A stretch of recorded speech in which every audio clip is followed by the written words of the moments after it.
नमस्कार सांग मैंने आज मु गोटे बहुत ही सिंपल और डिलीशियस रेसिपी आपण संगे शेयर करुच्ची जोटा हूँ पनीर मसला और नान। यहाँ आप घरे बनातु और एंजॉय करंतु। तो प्रथमे मुझे 800 ग्राम पनीर नहीं जो थे मु हलदी गुंड लंका गुंड अल्प टिके अदा रसुण पेस्ट लुण आ जीरा गुंड दे गोलैदेली।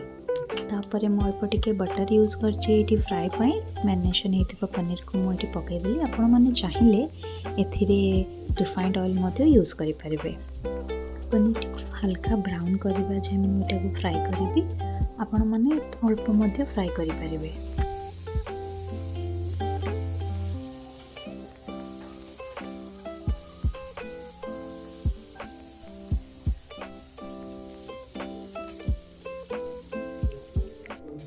पनीर एवं मोर फ्राए हो सारी अल्प टिके ब्राउन कलर मध्य आसी। तो ये मुझे रिफाइन ऑयल सबू स्पाइसेस यूज करची तेजपत्र दालचीनी इलायची लवंग। तापर मुझे छोट छोट रसुण काटिकी पकई प्रथम रसुण टी भल से भाजीदेवी तापर चॉप्ड अनियन ए पकईदेवी।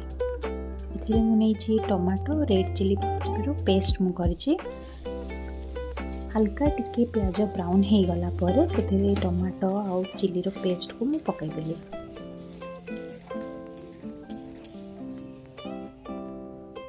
तापर एथिरे मु हलदी गुंड लंका गुंड जीरा गुंड धनिया गुंड दे मिक्स करदेवी। एटा भल से मिक्स करदेवी से पर्यंत मिक्स करदेवी जिते पर्यंत कि तेल ऊपर को न आसी जाइए। देखंतु एबे तेल ऊपर को पूरा आसी जाइए। से आम अल्प टिके मेथी पत्र पकईदबा तापर ताको भल से मिक्स करदबा। एथिरे मु देली काजू और धनिया पत्र पेस्ट दे मु भल से गोलैदेवी। 15 ରୁ 20 मिनिट एटा को आम भल से कषिदबा। देखंतु एबे हो जाइए। एबे आमे एथिरे ऐड करदबा जो आम फ्राए करथिलु पनीर को सेटा को आम ऐड करदबा। मुझे अल्प टिके पानी मध्य यूज करिछि नहले मसला लागी जिवो।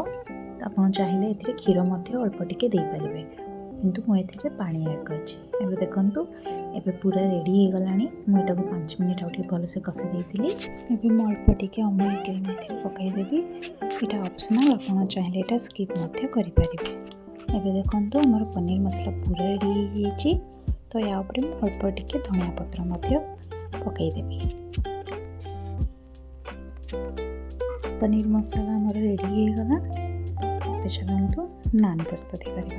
से मुझे 2 कप मैदा गोटे चामच बेकिंग सोडा गोटे चामच बेकिंग पाउडर अल्प टिके चीनी आ अल्प टिके लुण से ऐड कर हाफ कप क्षीर मुझे ऐड कर भल से गोलैदबा।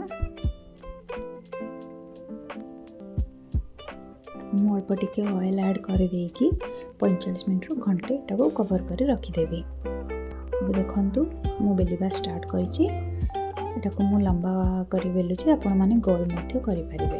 गोटे पट साइड मु एतरे पानी लगेकी जो पट साइड पानी लगेतली सेई पटे साइड ही मु तावा रे पकेली।